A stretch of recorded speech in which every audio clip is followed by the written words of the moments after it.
அவங்களும் வந்து 15 வருஷமா நானும் வந்து பயிற்சி பண்ணிக்கிட்டு இருக்கிறாங்க. இன்னமும் பயிற்சி பண்ணிக்கிட்டு இருக்கிறாங்க.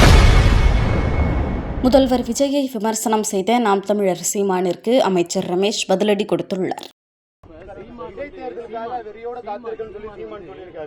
பெரம்பூர் தொகுதி சரி, திருச்சி கிழக்கு தொகுதி சரி, ஜாதி இன பார்த்துதான் தொகுதியிலே போட்டிட்டாரு. இடைத்தேர்தல் வரட்டும், கொலை வரியோடு இருக்கும் அப்படின்னு சொல்லியிருக்காரு. அவங்களும் வந்து 15 வருஷமா நானும் வந்து பயிற்சி பண்ணிக்கிட்டு இருக்கிறாங்க. இன்னமும் பயிற்சி பண்ணிக்கிட்டு இருக்கிறாங்க.